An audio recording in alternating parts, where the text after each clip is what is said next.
بہت تفصیلی احکام اس میں موجود ہے مدنی صورت ہونے کی وجہ سے.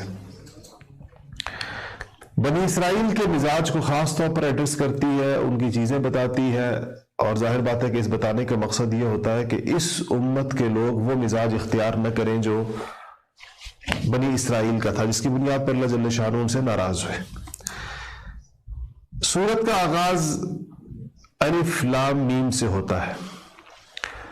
یہ الگ الگ حروف ہے اور اس کو حروف مقطعات کہا جاتا ہے.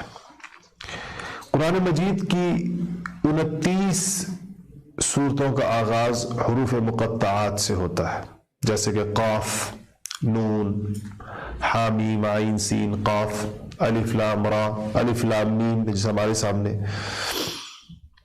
ان میں سے 6 صورتیں ایسی ہیں سورہ بقرہ سمیت جن کا آغاز الف لام میم سے ہوتا ہے، اور باقی جو 23 صورتیں ہیں ان کا آغاز حروف مقطعات سے ہوتا ہے، لیکن وہ اور حروف ہیں.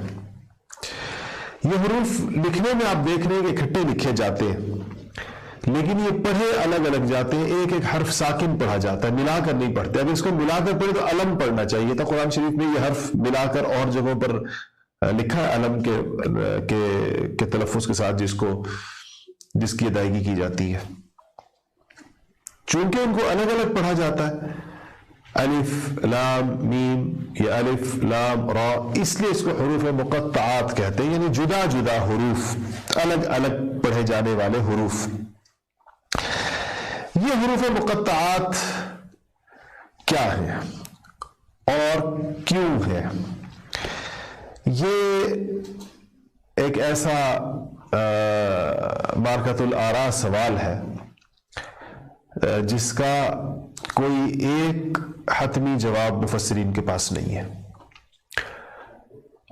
ظاہر بات ہے کہ سوال پیدا ہوتا ہے کہ ان کا معنی کیا ہے. ان حروف کا ایک سوال ہی پیدا ہوتا ہے، اور پھر اگر ان کا کوئی معنی ہے تو وہ کیا ہے، اور اگر ان کا کوئی معنی نہیں ہے تو پھر قرآن پاک میں ان کو ذکر کرنے کا مقصد کیا ہے، یعنی قرآن شریف کیا چاہتا ہے ان حروف کے ذکر سے.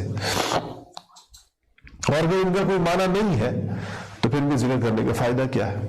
یہ چند سوالات ہیں جو حروف مقطعات کے حوالے سے ہمیشہ کھڑے ہوتے ہیں. تو حروف مقطعات کے بارے میں یہ بات یاد رکھیے گا کہ اس کے بارے میں مختلف بہت سارے اقوال کی طرف تو ہم نہیں جا سکتے، لیکن بعض معروف مفسرین کچھ اقوال، ائمہ مفسرین کچھ اقوال ضرور میں آپ کو بتا دوں. جیسا کہ امام المفسرین جو ترجمان القرآن بھی کہتے ہیں، عبداللہ ابن عباس رضی اللہ تعالی عنہ، جو نبی کریم صلی اللہ علیہ وسلم کے چچا کے بیٹے ہیں اور علم تفسیر میں بڑا مقام رکھتے ہیں. حضور نے دعا دی تھی کہ اللہ تعالیٰ تمہیں کتاب کا علم دے. خدمت کی تھی حضور کی، اور اس خدمت پر خوش ہو کر آپ صلی اللہ علیہ وسلم نے دعا دی تھی. تو ان کا ایک قول ہے کہ یہ مخفف ہے، اور الف سے مراد انا ہے، اور لام سے مراد اللہ ہے، اور میم سے مراد اعلم ہے، یعنی ہر لفظ سے ایک حرف لیا گیا ہے، اس سے اس کو بنایا گیا کہ میں اللہ سب سے زیادہ جاننے والا ہوں. یا انا اللہ ارا، میں اللہ ہوں اور میں دیکھ رہا ہوں. الف لام را کے بارے میں جیسے ان کا مشہور قول ہے الف لام میم کی طرح ہی، یعنی یہ ساری جگہوں پر وہ یہی کہتے ہیں کہ یہ کچھ حروف ہیں جو الفاظ کی نمائندگی کرتے ہیں، اور یہ مخفف ہے کیونکہ ذاتی نام. اچھا، ایک گروہ تو یہ کہتا ہے، یعنی مفسرین کا ایک طبقہ ہے وہ یہ کہتا ہے. ایک مفسرین کی جماعت ایسی ہے جس کا یہ خیال ہے کہ یہ حروف نام نہیں ہیں بلکہ ناموں کے ایسے مخفف ہیں جس میں اللہ تعالیٰ کی نام کے ساتھ اللہ تعالیٰ کی صفات کا تذکرہ بھی اس کے ساتھ ہوتا ہے. جیسے الف مخفف ہے اللہ کا، لام مخفف ہے لطیف کا، اور اسی طرح میم رحمان کا یا رحیم کا. تو اللہ کا ایک ذاتی نام ہو گیا، باقی اس کے صفاتی نام ہے، جیسے لطیف ہے، رحیم ہے. اسماء حسنہ میں ان کا ذکر آتا ہے۔ اچھا، ان صفاتی ناموں کے تذکرے سے ایک بات یاد آئی کہ یہ اللہ کے جو صفاتی نام ہیں، اسماء حسنہ جو کہلاتے ہیں، ان کی بڑی پڑھنے کی بہت زیادہ فضیلت بھی ہے، اور یہ بہت انسان کو بہت سارے موقعوں میں حد سے زیادہ کام آنے والی چیز بھی ہے۔ عملیات کا ذوق رکھنے والے حضرات یہ کہتے ہیں کہ اگر کہیں پر شادی میں رکاوٹ ہو، چاہے وہ لڑکا ہو یا لڑکی ہو، رشتے نہیں آ رہے یا کوئی رشتہ طے نہیں ہو رہا، تو اگر یا رحیم یا کریم یا لطیف کا ورد کیا جائے تو یہ رکاوٹ دور ہو جائے گی۔ اگر 41 دن تک اس کو ہر نماز کے ساتھ پڑھا جائے تو یہ رکاوٹ دور ہو جائے گی۔ اس طرح اگر کہیں پر آپس میں ناچاقی ہو، خواہ وہ میاں بیوی کے درمیان ہو، رشتہ داروں کے درمیان ہو، کہیں بھی اختلاف ہو، انتشار ہو، عداوت ہو، دشمنی ہو، تو یا رحمان یا رحیم یا کریم یا ودود اگر پڑھا جائے تو اس سے باہمی تعلقات درست ہو جاتے ہیں، آپس کی محبت پیدا ہو جاتی ہے، اختلافات ختم ہو جاتے ہیں، انتشار ختم ہو جاتا ہے، خاندانوں میں، گھروں میں، دو لوگوں میں، میاں بیوی میں۔ اسی طرح کہ رزق کی تنگی ہو، تنخواہ پوری نہ ہوتی ہو، کاروبار نہ چلتا ہو، کاروبار میں مسائل ہوتے ہو، تو یا رحیم یا کریم یا رزاق پڑھا جائے ہر نماز کے بعد 3 مرتبہ کم سے کم ہر نماز کے بعد، اور زیادہ 11 دفعہ ہو تو اور بھی زیادہ بہتر ہے، 21 دفعہ ہو تو اس سے بھی زیادہ بہتر ہے۔ کہنے کا مقصد یہ کہ ان اسماء کی، یہ جو اسماء الحسنہ جو کہلاتے ہیں یا جو اللہ تعالیٰ کے صفاتی نام کہلاتے ہیں، ان کے خواص ہیں۔ یہ آپ دیکھیں نا، ہر نام کسی ایک اللہ تعالیٰ کی صفات میں سے کسی صفت کی طرف اشارہ کر رہا ہوں۔ خیر، ایک چیز یہ عرض کی کہ دوسرے ذات کا یہ خیال ہے۔ اچھا، تیسری بات یہ ہے کہ جو بعض مشہور مفسرین علامہ بیضاوی رحمۃ اللہ علیہ جیسے حضرات نے کی ہے، وہ کہتے ہیں کہ یہ جو الف لام میم ہے، یہ اللہ اور اس کے رسول کے درمیان کوئی راز ہے، کوئی سر ہے، اور ان کے علاوہ، اللہ اور اس کے رسول کے علاوہ کوئی اس کا مطلب نہیں جانتا، اور باقی لوگ جو بیان کریں گے اندازوں کے ساتھ بیان کریں گے۔ ایک قول اور بھی، میں زیادہ اقوال کی طرف نہیں جانا چاہتا، اگر آپ بڑی تفاسیر اٹھائیں گے تو آپ کو 35 40 اقوال ملیں گے صرف اس بات کے بارے میں، لیکن ظاہر بات ہے ہم یہاں پر اتنی تفصیل نہیں بیان کر پائیں گے۔ ایک قول اور ہے جو بہت بیان کیا جاتا ہے اس حوالے سے، اور وہ یہ ہے کہ یہ الفاظ جو ہیں یہ چیلنج ہیں، انسانیت کو چیلنج کیا گیا ہے کہ قرآن پاک انہی عربی الفابیٹس، عربی حروف تہجی سے مل کر بنا ہے۔ قرآن کا یہ چیلنج ہے کہ قرآن کی طرح کی کوئی آیت نہیں بنا سکتا انس و جن سارے مل کر، آیت اور کوئی صورت نہیں بنا سکتا، صورت تو کجا کوئی آیت نہیں بنا سکتا۔ تو سوال یہ پیدا ہوتا ہے کہ دیکھیں، اگر کوئی نہیں بنا سکتا تو کیا ان کے پاس اس کے لیے اسباب نہیں ہے؟ قرآن نے کہا نہیں، اسباب تو ہیں۔ جو سبب اس زبان کے پاس ہے وہ یہی حروف تہجی اور اس کی ترکیب الفاظ ہیں۔ یہ الفاظ عربی میں مروج ہے، معروف ہے، عرب اس کو بولتے ہیں، اور انہی حروف سے بنے ہوئے ہیں۔ تو یہ حروف پہلے ذکر کر کے اس چیلنج کو کیا جا رہا ہے کہ یہ حروف ہیں، اور اس طرح وہ بنا دیں، الفاظ بنا کر ان کو یہ ترکیب اس طرح جوڑ دیں کہ وہ قرآن شریف جیسی فصاحت اور بلاغت اور اعجاز، حد اعجاز کو پہنچا ہوا کلام جس سے مرتب ہو جائے۔ تو ساری انسانیت عاجز ہے، ایسا نہیں کہ اس کی کوشش نہیں ہوئی ہے، بڑے بڑے ادیبوں نے اس کی کوشش کی۔ آج اس کی تفصیل کا موقع نہیں، ورنہ بڑی دلچسپ تفصیلات ہیں اس کی، کہ جن لوگوں نے قرآن شریف کے مقابلے کا کوئی کلام تیار کرنے کی کوشش کی اور لائے مقابلے کے اندر، چلا نہیں، مانا نہیں گیا، کسی غیر مسلموں نے بھی نہیں مانا کہ یہ کلام کوئی قرآن کا مقابلہ کر سکتا ہے۔ تو ایک قول یہ ہے کہ یہ چیلنج ہے، تحدی ہے، حروف کے ذریعے سے بتایا جا رہا ہے کہ یہ عربی انہی حروف سے مل کر قرآن کی عربی بھی بنی ہوئی ہے جس سے تم لوگ روزمرہ استعمال کرتے ہو۔ تو ذرا اگر تم سمجھتے ہو کہ قرآن اللہ کا کلام نہیں ہے تو پھر لے آؤ اس کا مقابلہ، اس جیسی کوئی چیز بنا دو۔ اگر یہ انسان کا کلام ہے، تم بھی انسان، اس چیلنج کو قبول نہیں کر سکتے۔ تو یہ الف لام میم ہے۔ اس کے بارے میں ایک بات یاد رکھیے گا کہ قرآن شریف کو بغیر سمجھے ہوئے پڑھنا بھی موجب ثواب ہے، ثواب کا باعث ہے۔ بہت واضح حدیث ہے اس بارے میں کہ نبی کریم صلی اللہ علیہ وسلم نے فرمایا کہ قرآن کے ہر حرف پر 10 نیکیاں ہیں، اور میں یہ نہیں کہتا کہ الف لام میم سارا ایک لفظ ہے، بلکہ الف الگ حرف ہے، لام الگ حرف ہے اور میم الگ حرف ہے، مطلب ان پہ 30 نیکی ہے۔ مثال میں الف لام میم کو ذکر کیا جس کا معنی لوگوں کو معلوم نہیں ہے یقین کے ساتھ، تعیین کے ساتھ، تو اس کا مطلب یہ ہے کہ جو شخص قرآن کو سمجھنا ضرور چاہیے، اور یہ ہم لوگ سمجھنے کے لیے ہی بیٹھے ہوئے ہیں، اسی کلاس میں بیٹھے ہوئے ہیں، لیکن اس کا مطلب یہ نہیں ہے کہ اگر کوئی شخص تلاوت کرتا ہے اور بغیر سمجھے بھی تلاوت کرتا ہے تو یقیناً اس کو قرآن شریف سے وہ پورا فائدہ تو حاصل نہیں ہو پائے گا جو سمجھنے والے کو ہو سکتا ہے، لیکن ثواب سے خالی نہیں ہے تلاوت۔ تلاوت کرنے والے کو تلاوت کرنے کا ثواب ملتا ہے، اور ہر حرف پہ نیکی ملتی ہے، اور 10 نیکیاں ملتی ہیں، اور یہ رمضان میں بڑھا دی جاتی ہیں، اور خشوع اور خضوع اور کیفیات جتنی بڑھتی جائیں گی، یہ نیکیاں بڑھتی چلی جائیں گی، یہ وزن بڑھتا چلا جائے گا۔ اس کے بعد کہا گیا کہ ذالک الکتاب، الف لام میم ذالک الکتاب، الکتاب، کتاب آپ کو پتہ ہے کہ کسی بھی پڑھی جانے والی چیز کو کہا جاتا ہے، اس کو پڑھا جاتا، لیکن جب اس کے ساتھ الف لام لگ جاتا ہے تو یہ خاص کتاب مراد ہوتی ہے، اور یہ آسمانی کتابوں کے لیے یہ لفظ استعمال ہوتا ہے۔ پچھلی امتوں کی کتابوں کو بھی الکتاب کہا گیا، اور ہماری امت کے لیے جو قرآن پاک اللہ نے دیا اس کو بھی الکتاب کہا گیا۔ ذالک الکتاب کا مطلب یہ کہ کتاب جو ہمارے سامنے موجود ہے، یعنی کہ یہ ہدایت کا، الکتاب یہ ہدایت کا اور رہنمائی کا ایک منبع ہے۔ اس کے بعد کہا گیا لا ریب فیہ، لا ریب فیہ کا مطلب کہ اس میں کوئی شک نہیں۔ دو باتیں ہیں اس کے اندر، ایک تو یہ کہ شک نہ ہونے سے کیا مراد ہے۔ شک تو کافروں نے قرآن شریف کے بارے میں کیا، اور کیا ان کا شک کرنے سے قرآن واقعی کوئی ایسی چیز بن گیا جس پر شک کیا جا سکے؟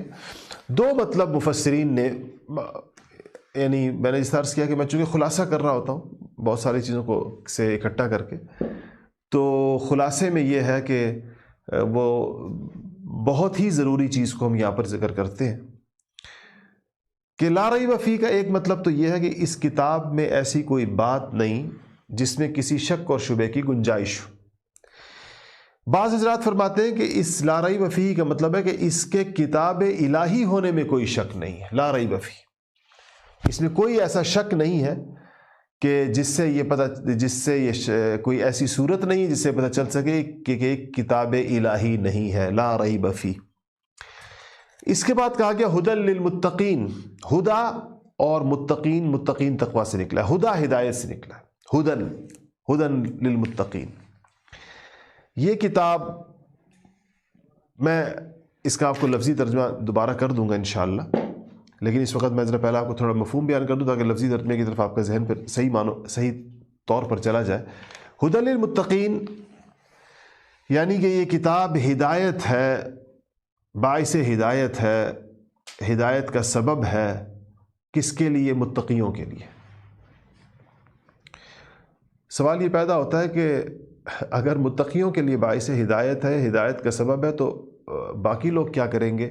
ان کو تو زیادہ ضرورت ہے، متقی تو پہلے ہی متقی ہیں، تو یہ اس کا مطلب نہیں کہ اس سے باقی انسانیت کے لیے یہ نہیں ہے۔ قرآن شریف میں جا بجا ایسی آیات ہیں، شہر رمضان الذی انزل فیہ القرآن ھدی للناس کہا گیا وہاں اس کو، اسی قرآن شریف ھدی للناس، پوری انسانیت کے لیے ہدایت۔ تبارک الذی نزل الفرقان علی عبدہ لیکون للعالمین نذیرا، کہ اللہ جل شانہ نے فرقان، قرآن کو فرقان بھی کہا گیا، اپنے بندے پر نازل فرمایا تاکہ وہ تمام جہانوں کے لیے خبردار کرنے والا بنے، قرآن کے ذریعے سے تمام جہانوں کے لیے، للعالمین۔ تو اس سے پتہ چلتا ہے کہ قرآن پوری انسانیت کے لیے، یقینی بات ہے، ان آیات بتا رہی ہیں۔ ہاں، ھدی للمتقین اس لیے کہا گیا کہ اس سے فائدہ متقی اٹھائیں گے۔ آج بھی ساری انسانیت میں سے آپ بتائیے کہ اس قرآن سے فائدہ کون اٹھا رہا ہے؟ اس کتاب ہدایت سے فائدہ کون اٹھا رہا ہے؟ کون ہے جو اس کے لفظ کو پڑھ کر اپنی زندگی بدل رہا ہے؟ کون ہے جو اس قرآن کو جب پڑھتا ہے تو اللہ پاک نے جس طرح ان کا تذکرہ بیان کیا کہ ان کے رونگٹے کھڑے ہو جاتے ہیں، ان کے دل دہل جاتے ہیں، گھٹنوں کے بل گر جاتے ہیں اور سجدے میں سر رکھ دیتے ہیں اور اللہ پاک سے کہتے ہیں کہ یا اللہ یہ تیرا کلام ہے اور ہم اس پہ ایمان لائیں۔ کون ہے جن کا ایمان قرآن، وہ کون سے لوگ ہیں جن کا قرآن کی تلاوت کرتے ہوئے ایمان بڑھتا چلا جاتا ہے، بلندیوں پر چلا جاتا ہے؟ متقین ہی ہیں۔ تو یا ہدی للمتقین کا مطلب ہے کہ اس سے فائدہ متقی لوگ اٹھائیں گے، یہ نہیں کہ صرف متقیوں کے لیے نازل کیا گیا، نازل پوری انسانیت کے لیے کیا گیا، لیکن فائدہ اس سے وہ لوگ اٹھائیں گے جن کے دل خوف خدا اور تقوی سے لبریز ہوں گے۔ یہاں پر یہ سوال پیدا ہوتا ہے کہ تقوی کے معنی کیا ہے؟ تقوی کہتے کس چیز کو ہے؟ تو یاد رکھیے کہ تقوی کا لفظی مطلب تو بچانے کے ہے، بچانا، یعنی کہ جس چیز سے بھی نقصان یا ضرر پہنچنے کا اندیشہ ہو تو اس سے اپنے آپ کو بچانا، لفظی مطلب یہ۔ خوف اور تقوی ایک دوسرے کے معنی میں استعمال ہوتے، لیکن یہ شرعی اصطلاح میں یوں کہیں گے کہ اللہ تعالیٰ کے خوف اور اللہ تعالیٰ کی عظمت اور دل میں جو اللہ تعالیٰ کا تقدس اور بڑائی اور اس کی جو اہمیت ہوتی ہے، اس کی وجہ سے ہر گناہ سے بچنے اور اللہ تعالیٰ اور اس کے رسول کی پوری فرما برداری کرنے کو تقوی کہتے ہیں۔ بہت بڑا وصف ہے، قرآن شریف نے جا بجا اس کا ذکر کیا ہے بہت زیادہ۔ یا ایھا الذین آمنوا اتقوا اللہ، ایمان اور تقوی، ایمان اور تقوی آپ کو ملے گا۔ تو آپ یہ کہہ سکتے ہیں کہ تقوی ایمان کا، درست ایمان کا ثمرہ ہے، نتیجہ ہے، پھل ہے اس کا۔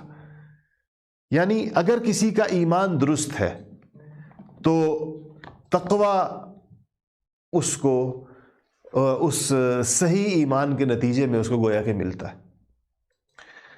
یعنی کہ درست ایمان کا پھل اور نتیجہ تقوی کی صورت میں، یعنی یہ نہیں ہو سکتا ہے کہ آدمی کا ایمان درست ہو، مطلوب پیمانے کے مطابق ہو، اور اس درست ایمان کے نتائج، ایمان کی جگہ تو دل ہے، اور تقوی اعضاء کے اوپر آتا ہے، آرگنز کے اوپر، سر سے لے کے پاؤں تک، ایک جس کو لباس التقوی کہا ہے قرآن نے، وہ لباس التقوی ذالک خیر، کہ سب سے اچھا لباس چونکہ انسان پورے جسم پر پہنتا ہے، تو تقوی بھی انسان کے پورے جسم کا ایک ملبوس، ایک لباس ہے۔ تو جب انسان کا ایمان پختہ ہو، یقین درست ہو، عقیدہ صحیح ہو، کیفیات درست ہوں، علم درست ہو، تو اس کا نتیجہ تقوی کی صورت میں برآمد ہوتا ہے۔ بہت بڑی چیز ہے تقوی، اور اللہ تعالیٰ نے پورے قرآن شریف کے اندر اس کا ذکر کیا۔ ھدی للمتقین کی بات پوری ہو گئی۔ الذین یؤمنون بالغیب، اب یہ متقیوں کی ھدی المتقین کہا گیا، اب متقیوں کی کچھ صفات کا بیان ہے۔ یہ بہت غور سے سنیے گا، آج کے سبق کی سب سے اہم ترین چیزیں یہی ہیں کہ اللہ پاک نے خود ہی متقیوں کا کچھ تعارف کرا دیا۔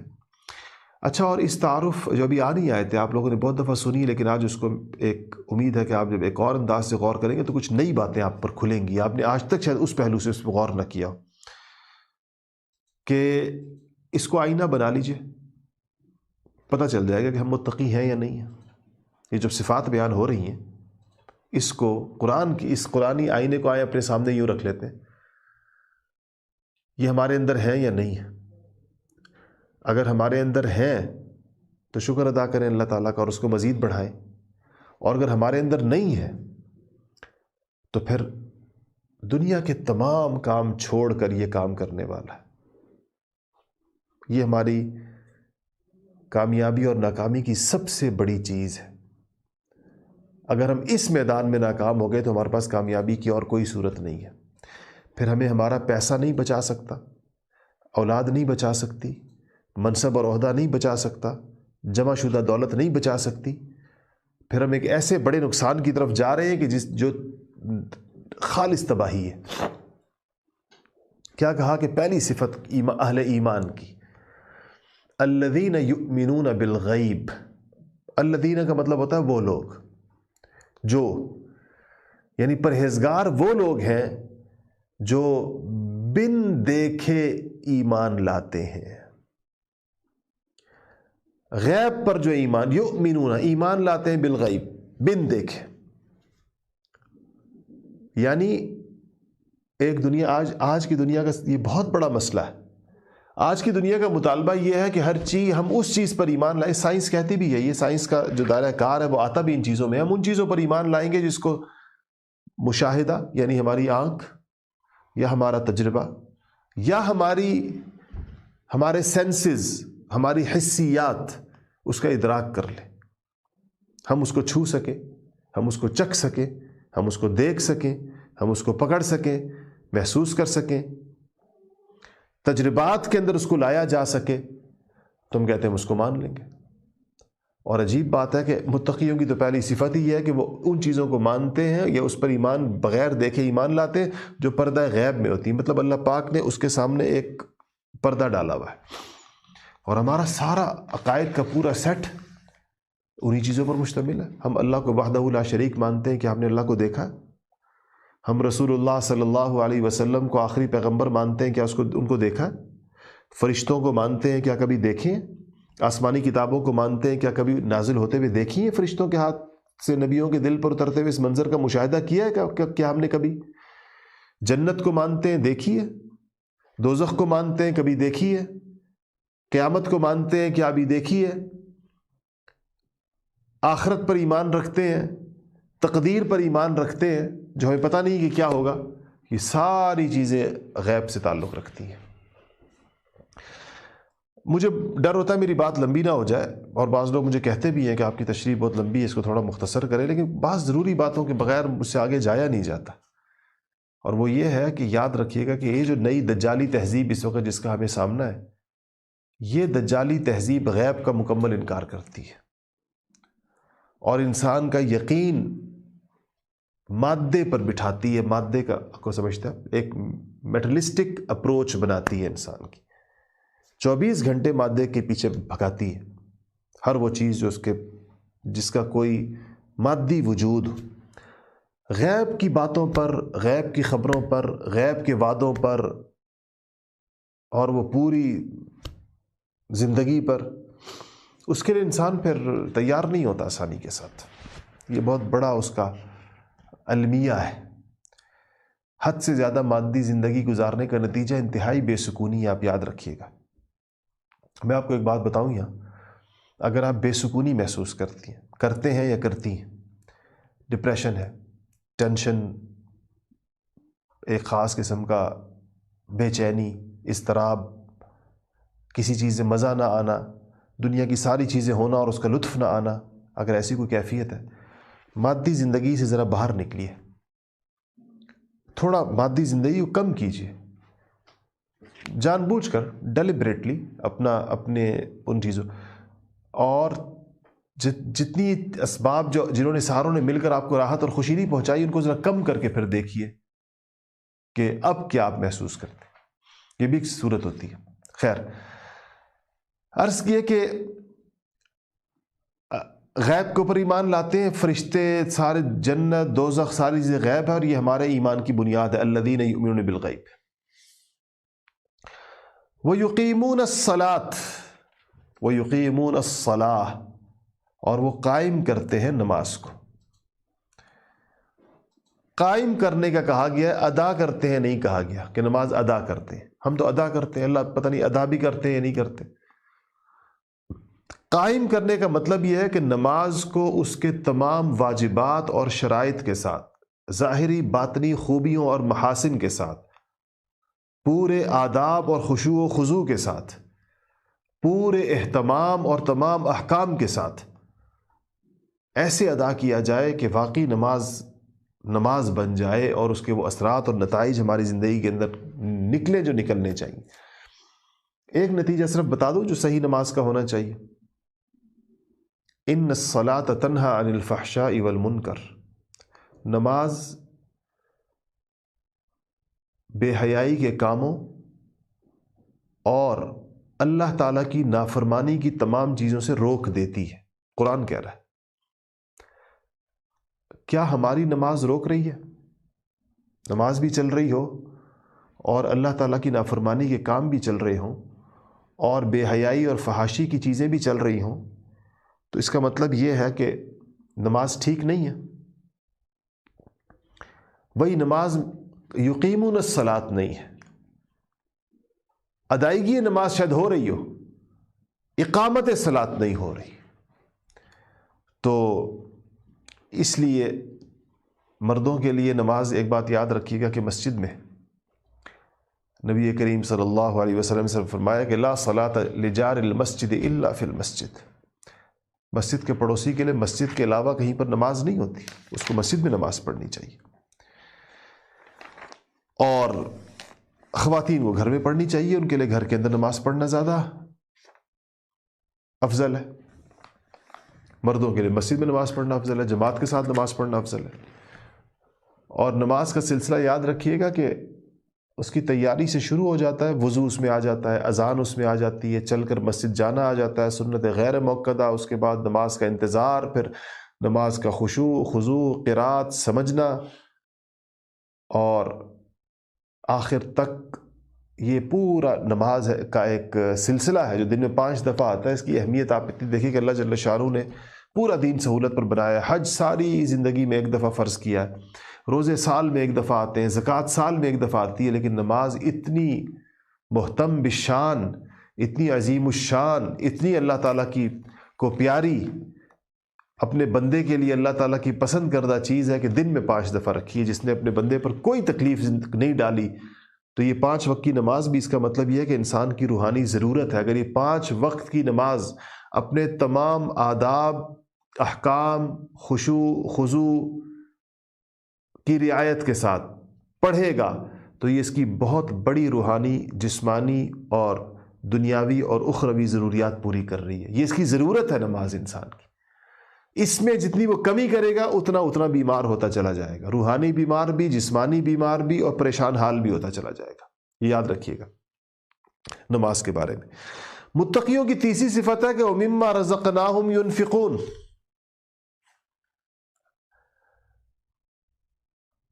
کہ اور اس چیز میں سے جو ہم نے ان کو رزق دیا ہے، وَمِمَّا، اور اس چیز میں سے جو ہم نے رزقناہم، ہم نے ان کو رزق دیا ہے، ينفقون، خرچ کرتے ہیں. اس چیز میں سے، بیشتر مفسرین نے فرمایا کہ چیز سے مراد مال ہے، یعنی کہ اس مال میں سے جو ہم نے ان کو دیا ہے خرچ کرتے ہیں. زکوٰۃ دیتے ہیں، عشر نکالتے ہیں، صدقہ دیتے ہیں، فطرانہ دیتے ہیں، نفلی صدقات دیتے ہیں. حدیث شریف ہے بخاری شریف کی کہ ان فی المال حقا سوى الزکاۃ، مال میں زکوٰۃ کے علاوہ بھی حق ہے. یعنی انسان صرف فرض زکوٰۃ نکالنے کو کافی نہ سمجھے، اور جتنا وہ اللہ تعالیٰ کے راستے میں خرچ کر سکتا ہے، یہ ان کی ایک خاص وصف ہے کہ وہ اپنے مال میں سے خرچ کرتے ہیں. مال میں خرچ کرنے سے اللہ تعالیٰ کو کیا فائدہ ملتا ہے؟ وہ تو مالک ہے ساری دنیا جہان کا. یاد رکھیے گا کہ مال کو جمع کرنے کی ہوس ایک دلی بیماری ہے، حب مال ایک دل کی بیماری ہے. خواتین مجھے معاف کر دیں، وہ ناراض ہوتی ہیں جب میں خاص طور پر کسی عادت کے بارے میں کہوں. خواتین میں چیزوں کو جمع کرنے کا بہت مزاج ہوتا ہے عام طور پر. الماریاں، سوٹ کیس، سٹور اور گھر کے وہ سارے کونے کھدرے جہاں پر کچھ بھی آ سکتا ہے، وہ جمع شدہ سامان سے بھرے ہوئے ہوتے ہیں. اور یقین جانیے کہ اپنے اپنے گھر کا جائزہ لے لیجئے گا کہ وہ کچھ جمع ہوتا ہے جو سال ہا سال کام نہیں آتا.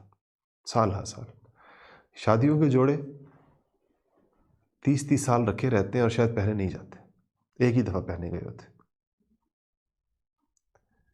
سچی بات یہ ہے کہ شادی کے کپڑے کرائے پر ملنے چاہیے، ملتے بھی ہوں گے شاید، کہ بس لیے جائیں اور ایک دفعہ پہن کر کرایہ جتنا دینا ہے اس کا دیں اور واپس کر دیں، کسی اور ایک کام آ جائے گا. پیٹیوں کے اندر رکھے رہتے ہیں. اور آپ آج اس سبق کے بعد اس طرح کریں کہ اپنے گھر کا جائزہ لیں اور سوچیں کہ جو غیر ضروری چیزیں آج ساری نکالتے ہیں، اس کو نکالنے کے بعد اپنی طبیعت پر اس کا سکون محسوس کیجیے گا. آپ کو ایسے لگے گا کہ آپ کے سینے پر چٹانیں دھری ہوئی تھی جو آپ نے اتار دی ہیں. بلا وجہ جمع کرنا. میں آپ کو ایک عجیب بات بتاؤں، نبی کریم صلی اللہ علیہ وسلم نے اپنی وفات سے چند گھنٹے پہلے اسی آخری دن حضرت عائشہ رضی اللہ تعالیٰ عنہ ام المؤمنین جن کے حجرے میں آپ آرام تشریف فرماتے کہا کہ عائشہ وہ دینار کہاں ہے؟ اما عائشہ نے وہ 8 دینار اٹھا کر لے آئیں جو گھر میں کسی طاق میں رکھے تھے۔ اما کہتی ہیں حضور دیناروں کو ہاتھوں میں یوں پلٹ رہے تھے، اس ہاتھ سے اچھالتے دوسرے ہاتھ پہ، دوسرے ہاتھ سے اچھالتے پہلے ہاتھ پہ، اور اما عائشہ سے کہا کہ عائشہ اگر ان دیناروں کو اسی گھر میں چھوڑ کر میں اللہ سے کے پاس حاضر ہو جاتا، یعنی میرا انتقال ہو جاتا، تو اللہ تعالیٰ کہتا کہ کیا میرے بندے کو مجھ پر اعتماد نہیں تھا؟ اعلیٰ ترین درجہ توکل کا، میں اور آپ اس کی نقل نہیں کر سکتے شاید، لیکن پیغمبروں کی کیفیات کو دیکھیں کہ 8 دینار اپنے گھر چھوڑنے، فرمایا اللہ پہ کیا اعتماد کہ میں اپنے گھر والوں کے لیے چھوڑ کے، کیا اللہ ان کو پالنے والا نہیں؟ تو یہ جو بہت زیادہ مال جمع کرنا یہ اللہ تعالیٰ پہ بے اعتمادی ہوتی ہے۔ خیال یہ ہوتا ہے کہ مال رکھو تاکہ مصیبت میں کام آئے گا، گویا کہ مصیبت میں اللہ کی طرف نگاہ نہیں جانی، پھر مال کی طرف ہی جائے گی، اور جب یہ مال پھر اس مصیبت میں کام نہیں آتا پھر ڈپریشن ہو جاتا ہے، پھر نروس بریک ڈاؤن ہو جاتا ہے، پھر دل کو جو کے اندر گھس جانے والے زخم لگ جاتے ہیں۔ اس لیے وَمِمَّا رَزَقْنَاهُمْ يُنْفِقُونَ کی صفت اہل ایمان کی، خرچ کرتے ہیں اللہ کے راستے میں، اور اللہ تعالیٰ پھر جتنا وہ کرتے ہیں، اللہ نے فرمایا، اللہ نے کیا کہا اس خرچ کو، یہ تم خرچ نہیں کرتے، تم مجھے قرض دیتے ہو۔ دنیا میں ایک شریف انسان اپنا قرضہ لازماً ادا کرتا ہے، تو اللہ جل شانہ اپنا دیا ہوا مال کہتے ہیں کہ جو میں نے تمہیں دیا ہے وہ تم نے کسی اور کو دے دیا، تو گویا تم نے مجھے قرض دے دیا، میرے اوپر اس کا لوٹانا ضروری ہے، اور ایک کے بدلے 10، اور بعض صورتوں کے اندر 700، بعض صورتوں میں اس سے بھی زیادہ، بغیر حساب۔ یہ اللہ فرماتے میرے اوپر ہے۔ اب یہ اعتماد ہمیں نہیں ہوتا، اللہ نے کہا ہوا ہے، لیکن خدا جانے ایسا نہ ہم خرچ کریں کہیں کم نہ ہو جائے ہمارے پاس، کہیں غریب نہ ہو جائیں کہیں۔ یہ ہمارے دلی بیماری ہے، اس کا علاج کرنا چاہیے۔ اس کیفیت کے ساتھ دنیا سے رخصت نہیں ہونا چاہیے، دنیا سے جانا نہیں چاہیے۔ تو ایک تو مال۔ اچھا، امام راضی رحمۃ اللہ علیہ نے اس آیت کے ذیل میں مما رزقناہم ينفقون کے حوالے سے ایک زیادہ جامع ایک اور تفسیر بھی کی ہے۔ وہ کہتے ہیں کہ صرف مال ہی مراد نہیں ہے، مال مراد ہے، لیکن مال کے علاوہ اللہ نے جو بھی نعمت اور قوت عطا فرمائی ہے، علم ہے، عقل ہے، بدنی طاقت ہے، اسباب و وسائل ہیں، اور صلاحیتیں ہیں، ذہانتیں ہیں، اوقات ہیں، اولاد ہے، یہ سب کو اللہ تعالیٰ کے راستے میں خرچ کرنا۔ کیسے خوش قسمت لوگ ہوتے ہیں جن کی یہ ساری چیزیں اللہ کے راستے میں لگ رہی ہوتی ہے، مال بھی لگ رہا ہوتا ہے، وقت بھی لگ رہا ہوتا ہے، جان بھی لگ رہی ہوتی ہے، اولاد بھی لگائی ہوئی ہوتی ہے، صلاحیتیں بھی لگائی ہوئی ہوتی ہیں، جو ہنر سیکھا ہوا ہے وہ بھی اللہ کے راستے میں لگایا ہوا ہوتا ہے۔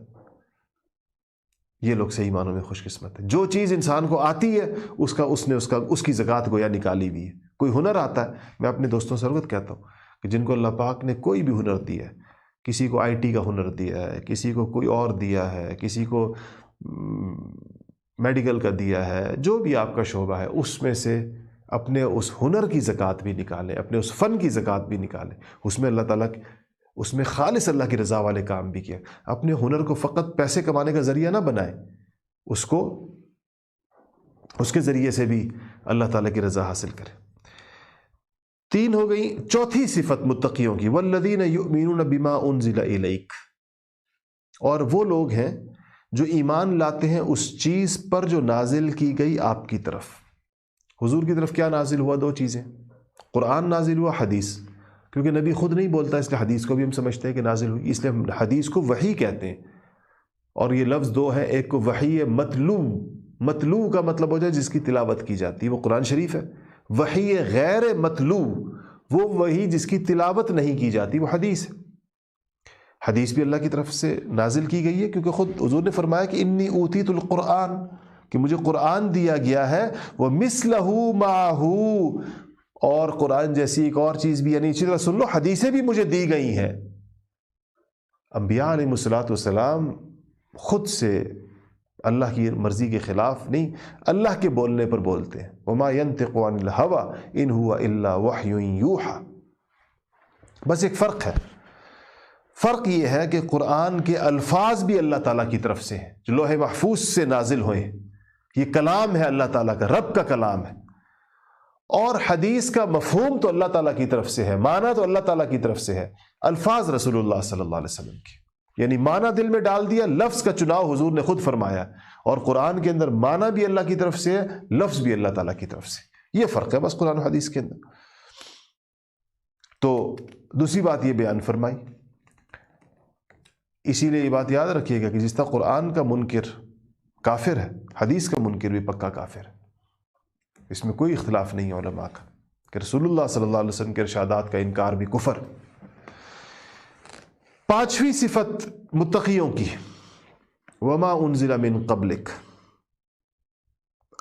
یعنی اس چیز پر بھی ایمان لاتے ہیں جو نازل کی گئی ہے آپ سے پہلے، آپ سے پہلے نازل کرنے والی جتنی بھی آسمانی کتابیں اور صحیفے ہیں اس پر ہمارا ایمان ہے۔ آپ سنتے ہوں گے، ہم پڑھتے ہیں آمنت باللہ و ملائکتہ و کتبہ و رسلہ، کہ میں ایمان لایا آمنت باللہ و ملائکتہ، اور اللہ کے فرشتوں پر، اور و کتبہ، اور کتاب ہی نہیں ہم کہتے، ہم پڑھتے ہیں وہ کتبہ، اس کی کتابوں پر، وہ رسلہ، اس کے تمام رسولوں پر۔ تو اللہ جل شانہ یہ فرماتے ہیں کہ پچھلی کتابوں پر بھی ایمان لایا اور اس کتاب پر بھی ایمان لایا۔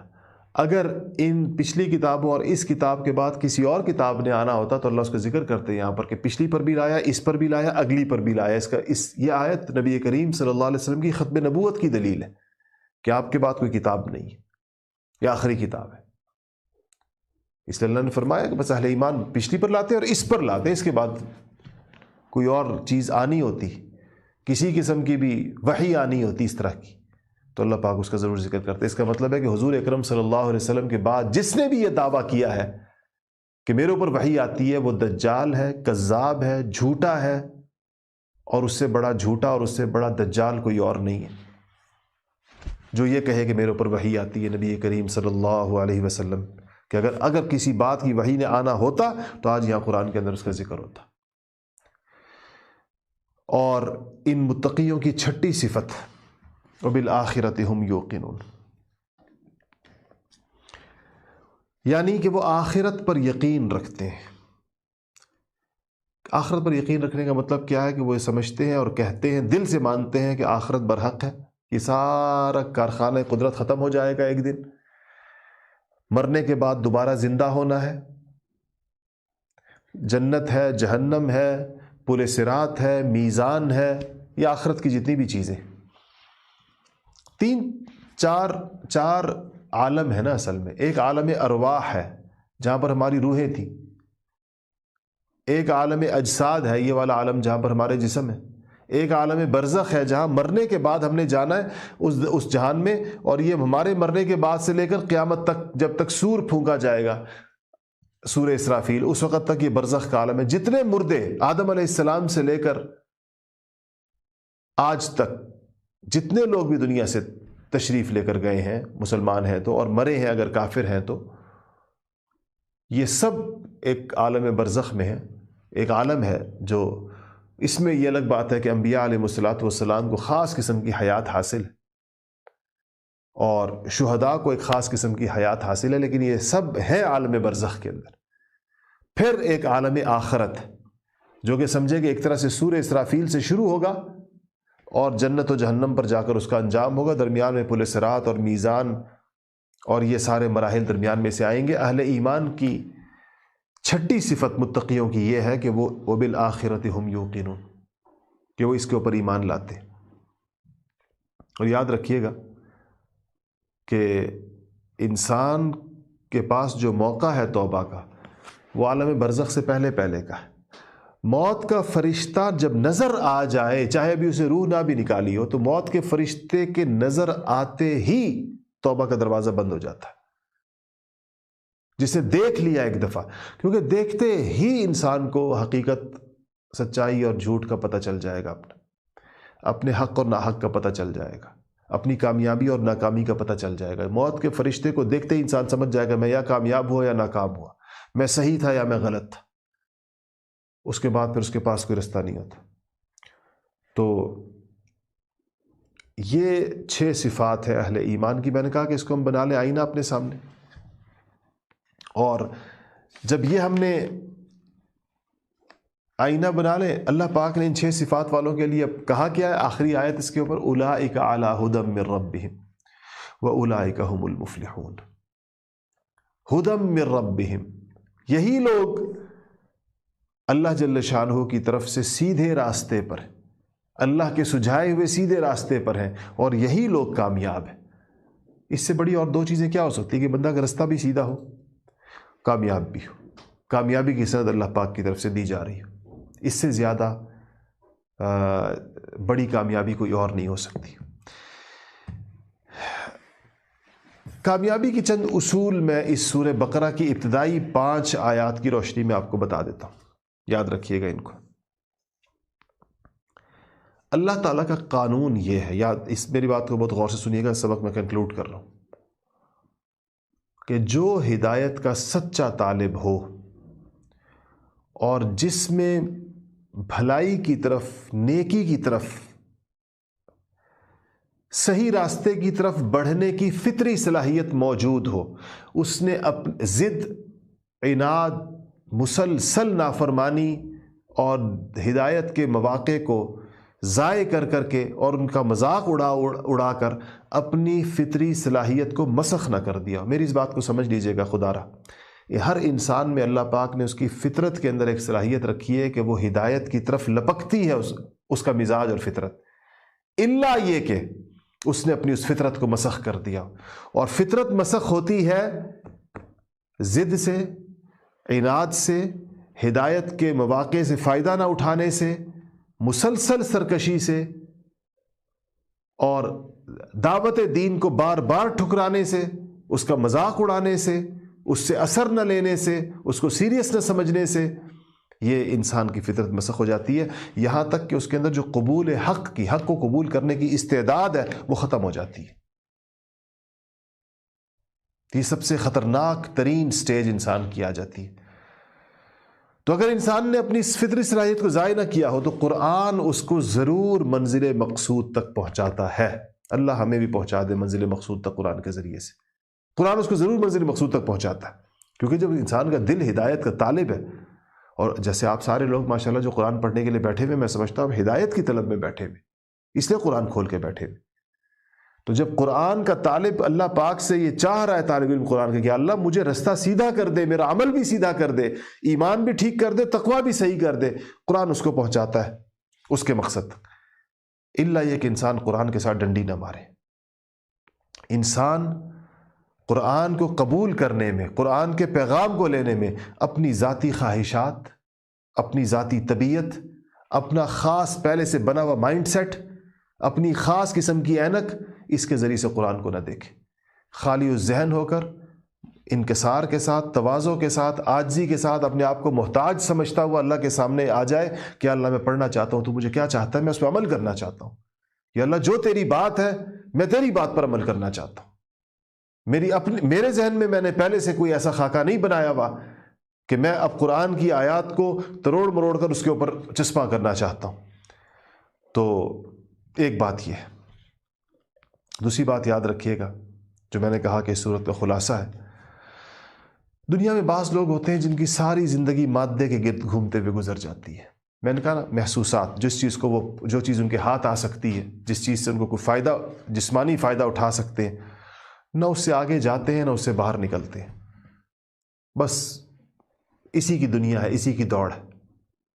یہ ان کے اندر عقل, سوچ و بچار, علم, روحانیت اور ایمانی کیفیت, اس کی نہ طلب پیدا ہوتی ہے, نہ اس کے لیے یہ لوگ کوئی بھاگ دوڑ کرتے ہیں. یہ جو لوگ ایسے جو صرف محسوسات کی زندگی گزارتے ہیں, یہ جانوروں والی زندگی ہے. جانوروں کی یہی زندگی. انسان اور جانوروں میں فرق ہی عقل کا ہے. وہ لوگ جو علم اور عقل کو استعمال کرتے ہیں اور علم و عقل کو بروئے کار لا کر ایک جانوروں سے ہٹ کر ایک زندگی گزارتے ہیں. قرآن شریف اس دوسری قسم کے جو لوگ ہیں ان کو منزل تک ضرور پہنچاتا ہے. قرآن شریف اپنے طالب کو ہاتھ پکڑ کر وہ سارے مراحل طے کرا دیتا ہے جو گھاٹیاں خطرناک اور مہلک اس کے رستے میں آ رہی ہوتی. اس کی ہر چیز، ہر خطرے سے اس کو گزار کر درست جگہ تک پہنچا دیتا ہے. اسی لیے اللہ پاک نے کہا ہے کہ یہ ان صفات کے ساتھ جو اس کتاب کے ساتھ جڑا ہوا ہے، اولئک علی ھدی من ربہم واولئک ھم المفلحون، ہدایت پر بھی ہیں، درست رستے پر بھی ہیں، اور کامیابی پر بھی ہیں. کامیابی بھی ان کے ہاتھ میں ہے. تو یہ پہلی آج کی ابتدائی آیات کا ترجمہ بھی تھا اور کچھ اس کی تفسیر تھی. اور مختصر، جس طرح میں نے عرض کیا کہ میں نے کوشش اس بات کی ہے کہ آپ کو کم سے کم وہ ہو، مشقت ہو. ایک دفعہ آخر میں ترجمہ کر لیتا ہوں تاکہ آپ میں سے کسی نے اپنے پاس ترجمہ لکھا نہ ہو تو وہ لکھ سکتے ہیں. الف لام میم میں نے بتایا حروف مقطعات ہے کہ اللہ اس کی مراد جانتا ہے. ذالک الکتاب، یہ ایسی کتاب ہے، لا ریب فیہ، جس کے کتاب الہی ہونے میں کوئی شک نہیں ہے. یعنی جس میں کوئی شک نہیں. کس چیز میں شک نہیں؟ اس کے کتاب الہی ہونے میں. ھدی للمتقین، ہدایت ہے متقیوں کے لیے. الذین یؤمنون بالغیب، جو ایمان لاتے ہیں غیب پر. ویقیمون الصلاۃ، اور قائم کرتے ہیں نماز. ومما رزقناہم، اور اس میں سے جو ہم نے ان کو دیا ہے، جو کچھ ہم نے ان کو دیا ہے. ینفقون، خرچ کرتے ہیں. والذین یؤمنون بما انزل الیک، اور جو ایمان لاتے ہیں اس پر جو اتاری گئی آپ پر. وما انزل من قبلک، اور اس پر جو اتاری گئی آپ سے پہلے.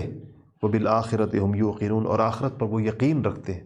اولئک علی ھدی من ربہم، یہ ہیں وہ لوگ جو راہ راست پر ہے، جو ہدایت پر ہے اپنے رب کی طرف سے. من ربہم، اپنے رب کی طرف سے. واولئک، اور یہی وہ لوگ ہیں. ہم المفلحون، جو فلاح پانے والے ہیں. اور فلاح سے مراد دین اور دنیا کی تمام کامیابیاں جو اس کو پانے والے. جزاکم اللہ. یہ آج کی مختصر تفسیر تھی. آپ لوگ کچھ سوالات یقیناً کرنا چاہ رہے ہوں گے، تو مجھے اس میں تو کچھ مشکل ہو رہی تھی یوٹیوب میں. آج ہم دوبارہ فیس بک کی طرف چلے جاتے ہیں. میرے خیال اس میں نسبتاً ذرا زیادہ آسانی ہے. اور اگر مجھے کوئی اور رستہ مجھے آسانی کے ساتھ ملا تو میں انشاءاللہ ضرور آپ سے عرض کروں گا. میں یہاں پر ایک وہ لکھ رہا ہوں جس سے آپ حضرات اس کے کمنٹس میں آ سکتے ہیں، جو کہ آج کے سبق کے حوالے سے کوئی سوال ہو تو.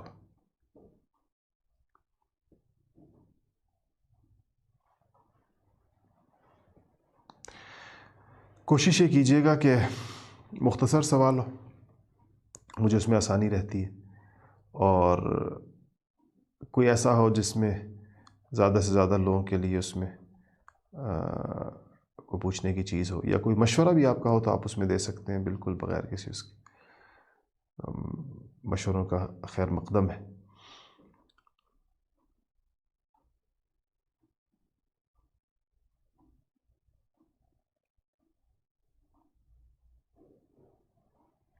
گلنواز خان صاحب پوچھ رہے ہیں کہ حروف مقطعات کا مطلب کیا موت کے بعد معلوم ہو جائے گا؟ بالکل. دنیا کے آخرت میں انسان جو کچھ پوچھنا چاہے گا، وہ جو کچھ جاننا چاہے گا، اللہ جل شانہ اس کو دے گا. انہوں نے کہا کہ آپ نے ابتدا میں کہا کہ عیسیٰ علیہ السلام. میں نے عیسیٰ تو شاید نہ کہا ہو، موسیٰ علیہ السلام ہی کہا. اگر سبقت لسانی سے عیسیٰ سنا گیا یا بولا گیا تو اس کو ٹھیک کر لیجئے. موسیٰ علیہ السلام میں کہنا چاہ رہا تھا. موسیٰ علیہ السلام. اچھا جی. بلال طاہر پوچھ رہے ہیں کہ if someone's prayer isn't stopping him from bad deeds, does that mean that his prayer is not accepted؟ نہیں، یہ مطلب نہیں. اس کا مطلب یہ ہے کہ اس کی نماز کامل نماز نہیں ہے. قبول تو ہو سکتا ہے ہو رہی ہو، لیکن نماز ایک خوبصورت اور عالی شان اور اعلیٰ ترین نماز ہوتی ہے جس سے اس کے نتائج حاصل ہوتے ہیں. انہوں نے لکھا کہ آخر میں مختصر سے خلاصہ، جی میں نے خلاصہ بیان کر دیا آخر کے اندر.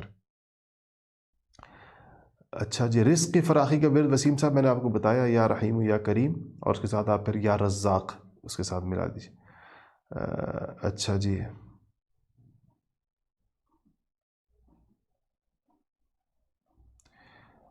فرقان نجمی صاحب پوچھ رہے ہیں کہ what is the meaning of ma'am as per first opinion in الف لام میم؟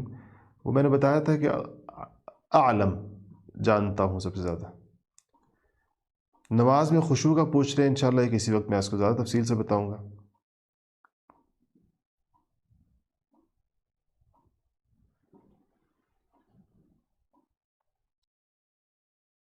صاحب نے کہا ہے کہ جی دوسرا رخ بھی بیان کریں، تو میں نے تو یہ نہیں کہا کہ خرچ کرنے سے یہ مراد ہے کہ بندہ اپنے پاس کچھ نہ چھوڑے، یہ تفسیر تو میں نے نہیں کی۔ میں نے کہا انسان کو خرچ کرنا چاہیے اپنی وسعت کے بقدر، یہ اس کا مطلب نہیں کہ جو کچھ ہے 100% خرچ کر دے۔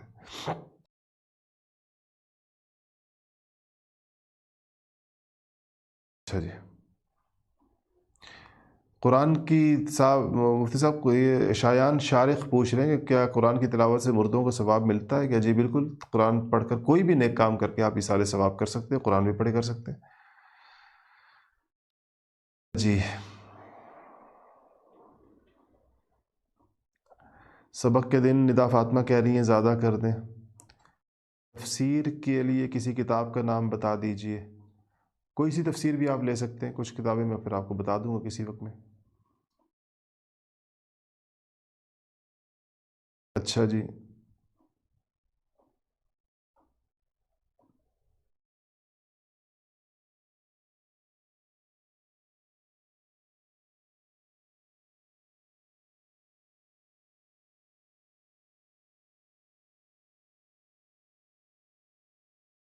قرآن کا داعی بننے کے لیے کتنا علم ضروری ہے؟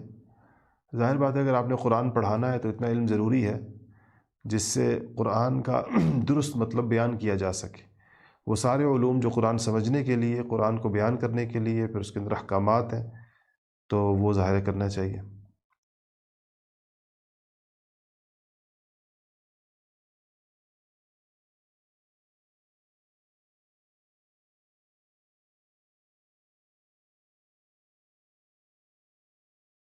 آپ لوگ اگر آسانی ہو جاتی ہے، اگر آپ لوگ اردو رسم الخط میں لکھیں گے تو مجھے روانی کے اندر پڑھنا آسان ہو جاتا ہے، یہ رومن پڑھنا بڑا مشکل کام ہوتا ہے۔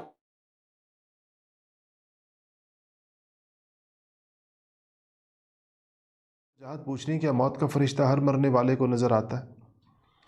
ایسے ہی لگتا ہے محسوس، جو جس اس بارے میں اس کے ساتھ وضاحت یوں کہ ہر ایک کو لازماً نظر آئے گا، لیکن پتہ یہی چلتا ہے کہ اس کی آمد کا لوگوں کو پتہ چلتا ہے، اس سے ان کو اندازہ بھی ہو جاتا ہے۔ جناب صاحب کہہ رہے ہیں نماز کے قیام کے لیے شرائط مختصر بیان کر دیجیے، آگے نماز سے کہیں ذکر آئے گا تو انشاءاللہ اس کی تفصیل کر دوں گا، اس میں وقت لگ جائے گا۔ اچھا جی، کہہ رہے ہیں کہ حضرت اگر اہلیہ پر بہت محنت کرنے کے باوجود وہ نماز کی پابندی نہ کریں تو کیا کیا جائے؟ بس محنت جاری رکھیں، انشاءاللہ وہ شروع کر دیں گی۔ راشدہ جاوید کہہ رہی ہیں کہ جو tax deducted from salary, tax deducted from salary can be considered as زکوٰۃ؟ نہیں، زکوٰۃ نہیں بن سکتا، ٹیکس الگ چیز ہے، زکوٰۃ الگ چیز ہے۔ امجد نظامانی صاحب کہہ رہے ہیں کہ استاد جی کرونا کی وجہ سے نماز گھر میں پڑھ سکتے ہیں، مسجد جانا ضروری ہے، جبکہ مسجد میں فاصلے کا اہتمام نہیں ہے۔ مسجد جانا چاہیے، اور فاصلے کا اہتمام ہو یا نہ ہو مسجد جانا چاہیے۔ اچھا جی، شکریہ آپ سارا جنہوں نے لکھا ہوا ہے، اور پوچھا رضوان الحق صاحب کہہ رہے ہیں کہ can ladies go to offer Jumma prayer in masjid? خواتین کے لیے گھر میں نماز پڑھنا افضل ہے۔ اچھا جی،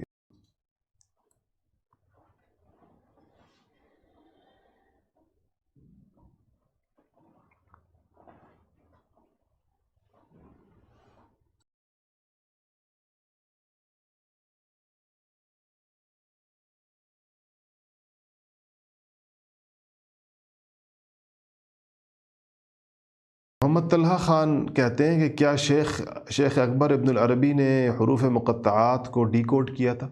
حروف مقطعات کے بارے میں مفسرین کی آراء ہیں، صرف ابن عربی کی نہیں اور بہت ساروں کی بھی ہیں، لیکن وہ اس کو کہتے ہیں کہ یہ کوئی حتمی، یقینی اور قطعی معنی نہیں ہے، امکانات کی دنیا ہے، اس کا بھی امکان ہے، اس کا بھی امکان ہے، یہ بھی ہو سکتا ہے، ایک ضنی جس کو کہتے ہیں احتمالی بات مفسرین نے کی ہے۔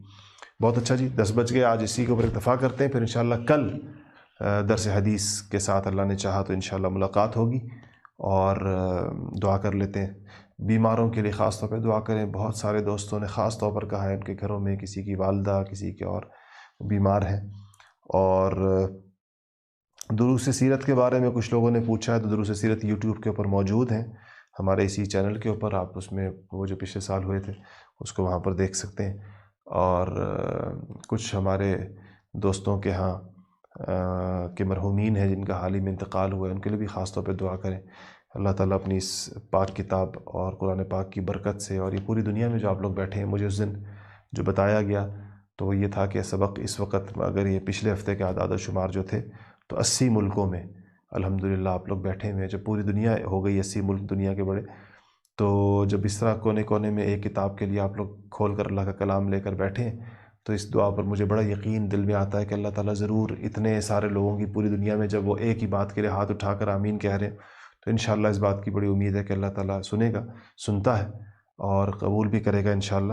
تو جو لوگ دعاؤں کے لیے کہتے رہتے ہیں، تو سب کے نام لینا میرے لیے ممکن نہیں ہوتا، لیکن خاص طور پر ان کے لیے ضرور کیا کریں۔ الحمدللہ رب العالمین والعاقبۃ للمتقین والصلاة والسلام علی سید الانبیاء والمرسلین۔ ربنا ظلمنا انفسنا وان لم تغفر لنا وترحمنا لنکونن من الخاسرین۔ یا رب العالمین ہمارے گناہوں کو معاف فرما دے۔ یا اللہ ہم توبہ کرتے ہیں، توبہ قبول فرما لے، ہمیں اپنی توبہ کے اوپر استقامت نصیب فرما دے۔ یا رب العالمین ہمارے تمام مرحومین کی مغفرت فرما دے۔ یا رب العالمین بیماروں کو شفا عطا فرما دے، خصوصاً جن دوستوں نے اپنے گھروں میں، ہسپتالوں میں، گھروں میں، اپنے رشتہ داروں میں، قریبی لوگوں میں بیماروں کے لیے خاص دعا کا کہا ہے۔ یا رب العالمین، یا رب العالمین شفا کے خزانے آپ کے پاس ہیں۔ یا رب العالمین ان کے بیماروں کو بالکل ٹھیک کر دیجئے، ان کو شفائے کاملہ عطا فرما دیں، دائمہ مستمرہ۔ یا رب العالمین ان کو ایسی شفا عطا فرما دے کہ وہ پھر کبھی بیمار نہ ہوں۔ اور یا رب العالمین یا احکم الحاکمین جتنے پریشان ہیں ان کی پریشانیاں دور فرما دے۔ جو مائیں اہتمام سے بیٹھتی ہیں، جو بہنیں بیٹھتی ہیں، یا رب العالمین ان کے اس بیٹھنے کو قبول فرما۔ اور یا اللہ ان کو، جن بچوں کی اپنی تربیت کے لیے ان کو بھی لے کر بہت سی مائیں بیٹھتی ہیں، یا رب العالمین ان کے بچوں کو جیسا یہ مائیں چاہتی ہیں اور جیسے یہ باپ چاہتے ہیں، یا اللہ ان کی توقعات اور ان کی امیدوں سے بھی زیادہ کامیاب فرما دے، ان کی آنکھوں کی ٹھنڈک بنا دے، دنیا و آخرت کے اندر آنکھوں کی ٹھنڈک بنا دے، اپنے والدین کے لیے باعث سکون بنا دے، اور ہر قسم کے شر و فتنے سے ان کی اولادوں کی یا رب العالمین حفاظت فرما دے۔ یا رب العالمین بہت سارے بوڑھے اس درس میں، بوڑھی مائیں بھی، بوڑھے باپ بھی بیٹھتے ہیں اہتمام کے ساتھ، یا رب العالمین ان کو اس بڑھاپے میں توانائیاں عطا فرما دے۔ العالمین ہر قسم کی محتاجی سے ان کی حفاظت فرما، اور یا رب العالمین ان کی اولادوں کو ان کا خدمت گزار بنا دے، ان کو جنت کا دروازہ سمجھنے والا بنا دے۔ وصلی اللہ تعالی علی خیر خلقہ محمد وآلہ واصحابہ اجمعین، آمین آمین آمین برحمتک یا ارحم الراحمین۔